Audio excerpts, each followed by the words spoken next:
ঈশ্বর লতাপাতাকে দাঁড়িয়ে থাকার শক্তি দেননি। ঈশ্বর এই শক্তি দিয়েছেন বৃক্ষকে। এই লতাপাতা বৃক্ষের সাহায্যে দাঁড়িয়ে থাকে, তাতেই বিকশিত হয়। এবার এই লতাপাতা দুই ধরনের হয়। প্রথম সে যে এই বৃক্ষতে বিকশিত হয়, ফুল ফুটিয়ে তোলে, নিজেকেও সুন্দর বানায়, বৃক্ষকেও সুন্দর বানিয়ে তোলে। দ্বিতীয় সে যে বৃক্ষকে পুরোপুরি শুকিয়ে দেয়, তার প্রাণ শক্তি তার থেকে কেড়ে নেয়, আর শেষে নিজেও ধ্বংস হয়ে যায়। তাই মনে রাখবেন, যে ব্যক্তি সবসময় আপনার সাথে থাকে, সবসময় আপনার সম্বল হয়ে থাকে, সবসময় সে আপনাকে সাহায্য করে, আর যদি আপনি তার সাথে ছলনা করেন, আপনার অন্ত নিশ্চিত। এরকম কখনো করবেন না। সেই ব্যক্তিকে ভালোবাসা দিন, সম্মান দিন, আর আমার সাথে প্রসন্ন হয়ে বলুন, রাধা রাধা। ভাগ্য, কত সুন্দর শব্দ এই ভাগ্য, কিন্তু যতটা সুন্দর ঠিক ততটাই রহস্যময় এই শব্দ। কখন কি হবে কেউ জানে না। লোকে বলে যে ভাগ্যে যা লেখা আছে তার চেয়ে বেশি কিছুই পাওয়া যায় না, তার চেয়ে কমও কিছুই পাওয়া যায় না। নিয়তির যা রচনা তা কখনো মোছা যায় না। কিন্তু কেউ এইটা বোঝে না যে নিয়তি আপনার কর্মের দ্বারা বদলায়। যদি আপনি শুভ চিন্তা করেন, শুভ কর্ম করেন, তাহলে নিয়তি আপনার সাথে খারাপ কিছু হতেই দেবে না। কখনো আকাশে পাখিদের দেখুন, তারা কখনো ভাগ্যের উপর নির্ভরশীল হয় না। যতই ঝড় আসুক, যতই তীব্র হাওয়া দিক, ঘুরতে থাকে, একটা জিনিস জড়ো করে নিজের সৌভাগ্য, নিজের বাসা নিজেই তৈরি করে। নিজের সন্তানের জন্ম দেয়, তাকে লালন পালন করে, নিজেই তাকে উড়তে শেখায়, কখনোই ভাগ্যের উপরে নির্ভরশীল হয় না সে। এই বিষয়টা আমাদেরও শিখতে হবে। তাই মনে রাখবেন, আপনার ভাগ্য নিয়তির লিখন নয়। আপনার ভাগ্য তাই যেটা আপনি দিনের পর দিন আপনি নিজেই লেখেন। কিছু নিজে পরিশ্রম করে, কিছু নিজের ভাবনার জোরে। রাধা রাধা। বহুবার আমরা জীবনে নিরাশ হয়ে পড়ি, এই ভেবে যে নিরন্তর চেষ্টা করার পরেও আমাদের নিজেদের লক্ষ্য প্রাপ্ত হচ্ছে না। আমরা বুঝতেই পারি না এটা কি হচ্ছে। অনেকবার এরকম মনে হয় যে সেই লক্ষ্য যা আমরা চাইছি, সেই স্বপ্ন যা আমরা দেখেছি, যার জন্য আমরা নিরন্তর চেষ্টা করেছি, আমরা হয়তো তার যোগ্যই নই। ওই লক্ষ্যই আমাদের জন্য সঠিক নয়। আমাদের মনোবল ভেঙে যায়, আর তা হলো অত্যন্ত কঠিন এক পরিস্থিতি। কিন্তু সেই সময় কি করা যেতে পারে? আপনাকে একটা উদাহরণ দিয়ে বোঝাই। কখনো কোনো বৃক্ষকে দেখেছেন? সেও অনেক কঠিন পরিস্থিতির সম্মুখীন হয়, যেমন পাতা ঝরার সময়। এই সময় এলেও বৃক্ষ হার মানে না। সে নিজের পাতা ও ফুল বদলে ফেলে, কিন্তু শিকড় কখনো বদলায় না। সে তখন অটল থাকে। আর এই সময় চলে গেলেই বৃক্ষকে দেখুন, আবার ফুলে ফলে পরিপূর্ণ হয়ে ওঠে। এইভাবে আপনিও জীবনে নিরন্তর চেষ্টা করতে থাকুন। তাও আপনি সাফল্য না পেলে নিজের পথ বদলে ফেলুন, কিন্তু সামনে এগোতে থাকুন, নিরন্তর চেষ্টা করতে থাকুন। কোনো না কোনো রাস্তা দিয়ে, কোনো না কোনোভাবে আপনি পৌঁছে গেলে আপনি জানতে পারবেন আপনার সাফল্য আপনার জন্যই অপেক্ষা করছিল। রাধা রাধা। এই জীবনে মানুষ শুধু তিনটি জিনিসের পেছনে ছোটে: ছায়া অর্থাৎ সঙ্গী, সম্মান; কায়া অর্থাৎ সুন্দর বলিষ্ঠ শরীর; আর তৃতীয় হল মায়া অর্থাৎ ঐশ্বর্য। এবার অবাক করার মতো বিষয় হল, সময় এলে পরে এই তিনটি বস্তুই সবার আগে আপনাকে ত্যাগ করে। অন্ধকারে ছায়া আপনাকে ত্যাগ করে, বার্ধক্যে কায়া আপনাকে ত্যাগ করে, আর অন্তিম সময়ে মায়াও আপনাকে ত্যাগ করে। এগুলো কিছুই কাজে আসে না যার পেছনে আপনি সারা জীবন দৌড়েই যাচ্ছিলেন। যদি কিছু কাজে লাগে তা হলো আপনার প্রেমপূর্ণ ব্যবহার যা আপনি সংসারকে দিয়েছেন। এ হলো সেই প্রেম যা অন্ধকারে প্রদীপ হয়ে আপনাকে আলো দেবে। এ হলো সেই প্রেম যা বার্ধক্যে হাত রূপে আপনাকে শক্তি দেবে, সহায়তা করবে। আর যখন আপনার কাছে অর্থ থাকবে না, তখন এই প্রেমই আপনাকে সামর্থ্য যোগাবে। জীবনে যদি কিছু উপার্জন করতে চান তাহলে শুধু প্রেম উপার্জন করুন। যদি আপনিও আমার মতো দূরের কথা ভাবতে চান তাহলে শুধুমাত্র প্রেম উপার্জন করুন। আর এখন এই প্রেম ভাব নিয়েই বলুন, রাধা রাধা। সাফল্য কে না চান? সাফল্য লাভ করার, শিখরে পৌঁছানোর আলাদাই একটা আনন্দ রয়েছে। আর আপনজনদেরও কে না চান? প্রত্যেক মানুষ চান যেন জীবনে তার কোনো আপনজন থাকে, যারা সবসময় তাদের সাথে থাকবে। কারণ আপনজনের সাথেই তো সাফল্যের আনন্দ সব থেকে বেশি পাওয়া যায়।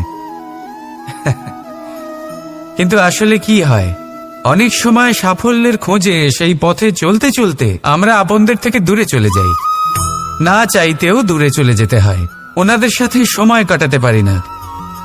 আর আমরা ভুলে যাই যে সাফল্যের আসল আনন্দ আপনজনদের সাথেই পাওয়া যায়। সফল হওয়ার পরে আপনদের সাথে দেখা হলে তাদের চোখে আমাদের জন্য যে আবেগ থাকে, যে সম্মান, যে প্রেম থাকে, সেটাই হলো আসল পুরস্কার। আমরা সেই কথা ভুলে যাই এবং একা হয়ে পড়ি। বেশিরভাগ সময় এটাই হয়। বেশিরভাগ সময় সফল মানুষগুলি একা হয়ে যান। এবার আপনি কি চান? আপনি অসফল হয়ে দিনগুলি একাকিত্বে কাটাতে চান, নাকি সফল হয়ে আপনজনদের সাথে আনন্দে থাকতে চান? সেই সিদ্ধান্ত আপনার। সাফল্যের পেছনে ছুটুন, নিজেকে উজাড় করে দিন, কিন্তু আপনজনদের সঙ্গ ত্যাগ করবেন না। সেই আপনজন যারা আপনার সাফল্যের জন্য দায়ী, সেই আপনজন যিনি আপনার সাফল্যে আনন্দ পান, সুখ লাভ করেন, তাদের কখনো ত্যাগ করবেন না। আসুন আমার সাথে ভালোবেসে বলুন, রাধা রাধা। জীবন, এই জীবনের সত্য কি? জন্ম, যেখান থেকে জীবন আরম্ভ হয়, নাকি সমাপ্তি? মৃত্যু, যেখানে জীবন শেষ হয়ে যায়। জীবনের সত্য এটা নয়, সব কিছু এটা নয়। ভালো করে ভেবে দেখলে কিছুই যায় আসে না যে আপনার জন্ম কোথায় হয়েছে, কিভাবে হয়েছে। এতেও কিছু যায় আসে না যে আপনার মৃত্যু কোথায় হবে, কিভাবে হবে। যায় আসে তখন, গুরুত্বপূর্ণ হলো এটাই যে জীবন আপনি যাপন করেছেন তার উদ্দেশ্য কি ছিল, কি ভাবনা নিয়ে আপনি বেঁচেছেন। এখন যদি আপনি এমন কিছু করেন যার দ্বারা এই সংসার আপনার থেকে জীবন যাপনের প্রেরণা পেতে পারে, মৃত্যুর পরেও আপনার কর্ম দেখে তা স্মরণ করে জীবনে বাঁচতে শেখেন, তাহলে তার তাৎপর্য হলো আপনি নিজের কর্মের দ্বারা, নির্বাচনের দ্বারা অমর হয়ে গেছেন। দেখুন, জীবনে দুশ্চিন্তা করা হলো বৃথা, মৃত্যুর ভয়ও হলো বৃথা। কারণ আত্মা কখনো মরে না, তাকে কেউ শেষ করতে পারে না। না কাল, না মৃত্যু, আর না সময়। যদি এমন কিছু থাকে যা আপনার আত্মাকে শেষ করে দিতে পারে, তাহলে তা আপনারই নিজের দুষ্কর্ম। তাই এই যে জীবনকাল আপনার কাছে রয়েছে, তাতে শুধু শুভ কর্ম করুন, দুশ্চিন্তা করা ত্যাগ করুন। এমন কর্ম করুন যা দেখে সংসার উচিত পথে চলে আসবে, শুভ কর্ম করবে। যদি আপনার মৃত্যুর পরে সংসার আপনাকে স্মরণ করে শিক্ষা লাভ করে, উচিত পথে চলে, প্রেরিত হয়, তাহলে আপনিও অমর হয়ে যাবেন। আসুন আমার সাথে ভালোবেসে বলুন, রাধা রাধা। আমাদের মনে যখন কোনো প্রশ্ন ওঠে, কোনো দ্বন্দ্ব জাগে, তখন আমরা যাই আমাদের গুরুর কাছে, আমাদের আরাধ্যের কাছে গিয়ে জিজ্ঞেস করি। এইভাবেই একদিন আমি পৌঁছলাম আমার আরাধ্যের কাছে, আমার মহাদেবের কাছে, আর ওনাকে প্রশ্ন করলাম যে, মহাদেব, জীবনে আনন্দ পাওয়ার, উৎসব পালনের প্রেম ভাগ করে নেবার, জীবনকে উপভোগ করে নেওয়ার সর্বশ্রেষ্ঠ সময় কোনটা? মহাদেব হাসলেন আর উনি বললেন, জীবনে উৎসব পালনের সবথেকে শ্রেষ্ঠ দিন হল মৃত্যুর ঠিক আগের দিনটা। প্রেম ভাগ করে নেওয়ার সবথেকে শ্রেষ্ঠ মুহূর্ত হল মৃত্যুর ঠিক আগের মুহূর্ত। জীবনকে উপভোগ করে নেওয়ার সর্বশ্রেষ্ঠ প্রহর হল মৃত্যুর এক প্রহর পূর্বে। তখন আমি চমকে গেলাম। আমি বললাম, কিন্তু মহাদেব, মৃত্যু তো অনিশ্চিত, আমরা জানিও না কবে আমাদের মৃত্যু হবে। মহাদেব আবার হাসলেন। উনি বললেন যে যদি আমরা এভাবে জীবন কাটাই যে আমরা জীবনের প্রত্যেক দিন, প্রত্যেক মুহূর্ত, প্রত্যেক প্রহর শেষ বলে মনে করি, তাহলে আমাদের সমস্ত জীবন আনন্দের সাথেই অতিবাহিত হবে। কি বলেন? তাহলে আপনিও এই কথা মনে রাখুন আর আমার সাথে ভালোবেসে বলুন, রাধা রাধা। মানুষের সবথেকে বড় শক্তি কি? তার বাহুবল, অর্জন করা ধন, নাকি তার পেছনে দাঁড়িয়ে থাকা তার সমর্থক বা প্রশংসকদের দল, নাকি ঈশ্বরের আশীর্বাদ? সেটা কি? মানুষের সবথেকে বড় শক্তি হলো একটাই, আর তা সকলের মধ্যে আছে, আর তা হলো তার নিজের অস্তিত্ব, যা অন্য কারোর মধ্যে নেই। সংসারে অনেক লোক রয়েছেন, কিন্তু কেউ আপনার মতো নন। এটা হলো আপনার শক্তি, এ হলো আপনার নিজস্ব শক্তি। দুর্ভাগ্যবশত বেশিরভাগ মানুষ এটা বুঝতে পারেন না, নিজের শক্তিকে চিনতে পারেন না। কিন্তু যদি আপনি চিনতে পারেন, তাহলে আপনি নিজের অন্তরে অনুভব করবেন একটা অসীম শক্তির অস্তিত্ব। যে সাফল্যের পথে আপনি চলছেন, আপনি দেখবেন যে এই সাফল্যের দ্বার নিজে থেকেই খুলে গেছে। শুধু প্রয়োজন হলো নিজের এই শক্তিকে চিনে নেবার, নিজের এই বিশেষত্বকে বোঝার। কারণ এই যে আপনার বিশেষত্ব, এ কোনোদিনও আপনার থেকে দূরে চলে যাবে না, চিরকাল আপনার সাথে জড়িত থাকবে। যদি আমি বাহুবলের কথা বলি, সময়ের সাথে সেটা চলে যাবেই। যদি কথা বলি অর্জিত ধনের, তাহলে সময়ের সাথে সেটাও চলে যাবে। মিত্র, পরিবার, বন্ধু, আশীর্বাদ, এই সব কিছু আপনার থেকে দূরে চলে যেতে চলেছে, সেটা আপনিও জানেন। কিন্তু এই যে আপনার অস্তিত্ব, আপনার বিশেষ শক্তি যা শুধু আপনার সাথে আছে, তা চিরকাল আপনার সাথেই জুড়ে থাকবে। দরকার হলো শুধুমাত্র এটা চিনে নেওয়ার, নিজের উপর বিশ্বাস রাখার, আর জীবনে এগিয়ে চলার। আপনি যদি এটা করেন, তাহলে সবাই এটা দেখে আপনার থেকে শিক্ষা নেবেন। তাহলে এটাই করুন আর আমার সাথে ভালোবেসে বলুন, রাধা রাধা। নাম, এই নাম আসলে কি বলা বড়ই মুশকিল। এই সংসারের প্রত্যেক বস্তু, প্রত্যেক ব্যক্তি, প্রত্যেক স্থান, প্রত্যেক জাতি, প্রত্যেক সম্প্রদায়ের নাম আছে। কিন্তু এই প্রত্যেক নাম কি যথেষ্ট? একেবারেই নয়। দেখুন, কিছু নাম হয় যা জন্মসূত্রে লাভ করা। যেমন আমার নাম রাখা হয়েছিল কৃষ্ণ, কিন্তু পরে মা আমাকে আদর করে কানাই বলতেন। যখন আমি গোবর্ধন পর্বত ধারণ করি, তখন সকলে আমাকে গোবিন্দ বলে ডাকতেন। যখন আমি কংসের সংহার করেছিলাম, তখন সকলে আমাকে কংসহারি বলতেন। যখন আমি গীতাতে জ্ঞানের উপদেশ দিয়েছিলাম, তখন সবাই আমাকে যোগেশ্বর ডাকতেন। কিছু নাম হয় যা জন্মসূত্রে পাওয়া যায়, আর কিছু নাম হয় যা কর্মসূত্রে পাওয়া যায়। জন্মসূত্রে পাওয়া নাম মৃত্যুর সাথে সাথে শেষ হয়ে যায়, কিন্তু কর্মের দ্বারা প্রাপ্ত নাম মৃত্যুর পরেও অক্ষত থেকে যায়। তাই আপনি এই নামের মোহে কখনোই জড়াবেন না। শুধু কর্ম করতে থাকুন, তাহলেই এই মন আনন্দিত হয়ে উঠবে। আসুন আর আমার সাথে ভালোবেসে বলুন, রাধা রাধা। এই সংসারে সবচেয়ে বড় পাপ কি হতে পারে? কেউ বলবেন অসত্য, কেউ বলবেন ছলনা, আবার কেউ বলবেন লালসা। না, সংসারে সবচেয়ে বড় পাপ হল নারী জাতির অসম্মান। নারীর মান ভঙ্গ করা। কারণ এই অপরাধ কেবল নারীর শরীরকেই নয়, বরং তার মন আর আত্মাকেও আহত করে থাকে। তাহলে এবার প্রশ্ন হলো, যে এই অপরাধ করেছে তাকে কি শাস্তি দেওয়া উচিত? কেউ বলবেন শারীরিক যন্ত্রণা, আর কেউ বলবেন মৃত্যুদণ্ড।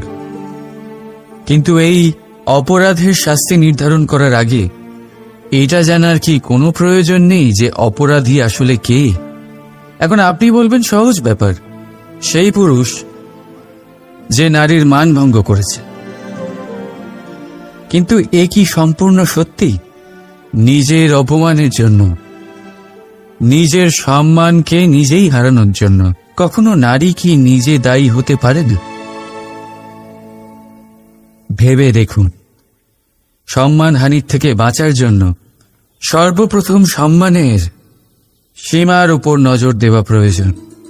রাবণ সীতার হরণ এই জন্যই করতে পেরেছিলেন কারণ সীতা নিজের বোকামোর জন্য রাবণের সেই সীমা উল্লঙ্ঘন করা সহজ করে দিয়েছিলেন। কিন্তু অশোক বাটিকাতে সেই সীতাকেই রাবণ স্পর্শ পর্যন্ত করতে পারেননি, কারণ সে রাবণ আর তার মাঝখানে ঘাস দিয়ে একটা ছোট রেখা বানিয়ে দিয়েছিলেন। জীবনে না বলতে শিখুন। যদি কেউ আপনার সম্মানের সীমা পার করতে চেষ্টা করে তাহলে তাকে সেখানেই আটকাতে শিখুন। আপনার ওপরে ওঠা প্রথম হাত, প্রথম কটাক্ষ ওইখানেই আটকাতে শিখে নিন। তখন কোনো পুরুষের সাহস হবে না আপনাকে আবার অপমান করতে চেষ্টা করার, কারণ নারী জননী, পূজনীয়। তাই নিজেকে দুর্বল মনে করে আপনি অপরাধী হবেন না। রাধা রাধা, এই হিরেটা দেখতে পাচ্ছেন আপনি? লক্ষ কোটি বছর ধরে পৃথিবীর গর্ভে থাকার পরে এটা এতটা শক্ত হয়ে ওঠে, কিন্তু যখন খনি থেকে একে বের করা হয় এটি কয়লার মতোই থাকে, সাদা, শক্ত, নিস্তেজ।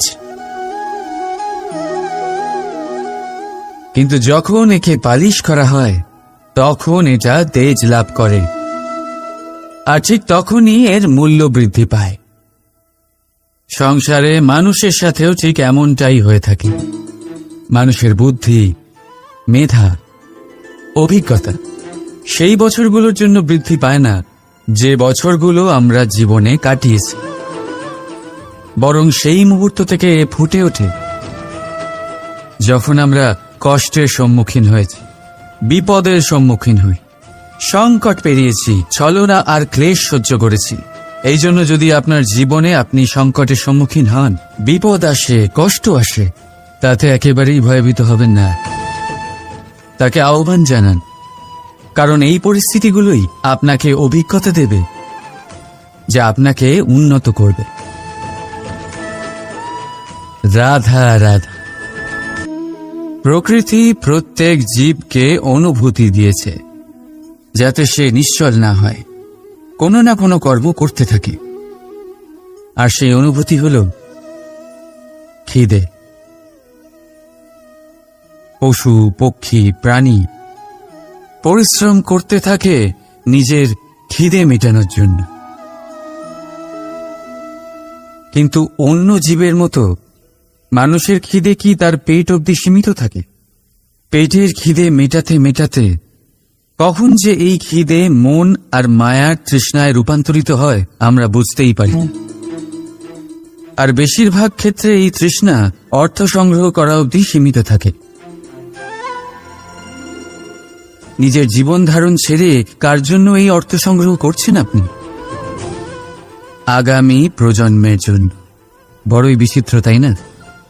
নিজের জীবন ধারণ ছেড়ে অর্থ সংগ্রহ করতে করতে নিজের জীবনের সুখ বিসর্জন দিচ্ছেন, আর আগামী প্রজন্মকে কাজ করার থেকেও আটকাচ্ছেন। পুত্র যখন কুপুত্র তখন কেন অর্থ সঞ্চয়?